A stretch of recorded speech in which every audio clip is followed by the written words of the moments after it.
अस्सलाम वालेकुम। मैं हूँ आरिफ शाह। उम्मीद है आप सब खैरियत से होंगे, खुश रहें, आबाद रहें। अल्लाह ताला आपको अपने हिफ्ज़ अमान में रखे और देखते रहें देसी फूड विद आरिफ शाह। आज लेके आया हूँ आपके लिए मैं चिकन शामी कबाब की रेसिपी। बहुत मज़े की रेसिपी है, बहुत आसानी से बनते हैं, बच्चे बड़े सब पसंद करते हैं। दावतों में बनाएं, सैंडविच बनाएं, बर्गर बनाएं। शामी कबाब आपके पास तैयार होंगे तो बहुत सारी आप चीज़ें बना सकते हैं। तो चलते हैं अपनी रेसिपी की तरफ, शुरू करते हैं आज की रेसिपी। बिस्मिल्लाहिर्रहमानिर्रहीम। सबसे पहले प्रेशर कुकर में शामिल किए है मैंने चने की दाल। 200 ग्राम चने की दाल ली है, 2 घंटे के लिए इसे भिगो के रखा है। इसके बाद शामिल करेंगे चिकन। 300 ग्राम चिकन लिए, बोनलेस चिकन है। एक लेग पीस लिए हड्डी के साथ। हड्डी के इसमें बड़ा अच्छा जूस यखनी जब शामिल होगी तो कबाब में बहुत अच्छा जायका आता है। 3 अदद हरी मिर्चें 2 हिस्सों में, दो दो टुकड़ों में काट लिए हैं। प्याज शामिल करेंगे। एक दरमियाने साइज़ की प्याज लिए, चकोर क्यूब्स की शेप में काट लिए इसे। अदरक 4 से 5 टुकड़े अदरक के शामिल कर देंगे। साथ ही अब शामिल करते हैं गरम मसाले। मसालों में हमें चाहिए पिसा धनिया 1 चम्मच, लाल मिर्च पिसी 1 चम्मच, नमक 1 चम्मच, कुटी लाल मिर्च या दड़ा मिर्च 1 चम्मच, ज़ीरा 1 चम्मच, लौंग 4 अदद, दालचीनी 2 टुकड़े। नमक और मिर्चें आप अपने जायके के हिसाब से कम या ज़्यादा कर सकते हैं। इसके बाद 3 गिलास पानी शामिल करेंगे। 750 ml पानी है। पानी में जैसे ही उबाल आएगा उसके बाद कुकर को बंद कर देंगे और 20 मिनट के लिए हल्की आंच पे रखना है। पहले चूल्हे की आंच तेज़ रखेंगे और उसके बाद जैसे ही इसमें उबाल आएगा आंच हल्की कर देंगे। 20 मिनट के लिए रखेंगे। 20 मिनट के बाद दाल और चिकन को अलग कर देना है। चिकन के अलग से रेशे करेंगे और दाल को बारीक पीस लेंगे। चिकन को साथ में पीसना नहीं है जी। प्रेशर कुकर में से निकालने के बाद इसमें से साबुत गरम मसाले जो हमने शामिल किए थे, दालचीनी लौंग वगैरह, वो निकाल देंगे।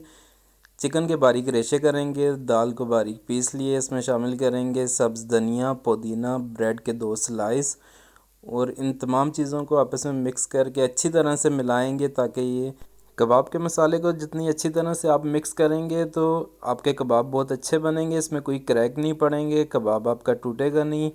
बहुत ज़बरदस्त लच्छेदार कबाब बनते हैं। ज़रूर बनाइएगा, ज़रूर ट्राई कीजिएगा। और हर कबाब के हर हिस्से में चिकन आपको जब खाएंगे तो हर निवाले में चिकन आएगी।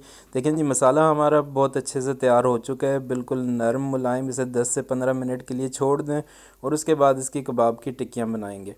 अब कबाब की टिक्कियाँ बनाते हैं हम। एक सांचा ले लेते हैं, इसमें पहले कबाब का मसाला हाथों में इस तरह से गोल बॉल बनाएंगे। उसके बाद मेरे पास ये आप हाथ में भी बना सकते हैं, या मेरे पास एक कबाब बनाने के लिए सांचा है, इसमें बनाएंगे ताकि आपके तमाम कबाब एक ही साइज़ के एक जैसे होंगे तो बहुत अच्छे लगते हैं कबाब।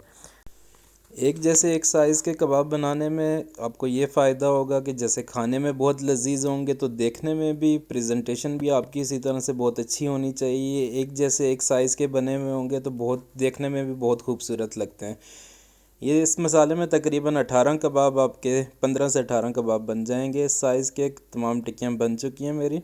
अब एक पैन लेंगे, उसमें तकरीबन 2 से 3 टेबल स्पून कुकिंग ऑयल शामिल करते हैं और इन कबाब के ऊपर पहले एक अंडा फेंट के अंडा लगाएंगे कबाब के दोनों साइडों पे और एक एक करके पैन में रखते रहेंगे। तेल हमारा बहुत ज़्यादा गर्म नहीं होना चाहिए, बस लो फ्लेम पे रखेंगे, हल्की आंच पे पकाएंगे, हल्की आंच पे, ताकि मसाला ये बना हुआ है बहुत अच्छा सा गोल्डन कलर आना शुरू हो जाए। इतनी देर तक पकाएंगे हम इन्हें। तकरीबन 2 से 3 मिनट एक साइड पे रखेंगे कबाब को और जैसे ये फ्राई होना शुरू होंगे अच्छी सी प्यारी सी खुशबू आने लगेगी जी। तो बहुत ज़बरदस्त खुशबू आना शुरू हो गई है। आप इस तरह से कबाब बना के इन्हें फ्रीज़ कर लें। हफ्ता 10 दिन के लिए आप रख सकते हैं और जैसे ही आपके घर में कोई मेहमान आए, जब भी आपका खाने को दिल चाहे, कबाब निकालें, 5 मिनट फ्रीज़र से बाहर रखें और उसके बाद इन्हें फ्राई कर दें। और ये देखें जी कितना ज़बरदस्त माशाल्लाह गोल्डन कलर आ चुका है इसके ऊपर। अब दूसरी साइड पे पलट देंगे और दूसरी साइड से भी इसी तरह से लाइट गोल्डन कलर आने तक इसे पकाएंगे। अल्हम्दुलिल्लाह माशाल्लाह, क्या ज़बरदस्त लच्छेदार चिकन शामी कबाब तैयार हैं। अगर रेसिपी पसंद आई हो तो लाइक करें, दोस्तों के साथ शेयर करें और मेरा चैनल सब्सक्राइब करें। दुआओं में याद रखिएगा, अपना ख्याल रखिएगा। अल्लाह हाफिज़।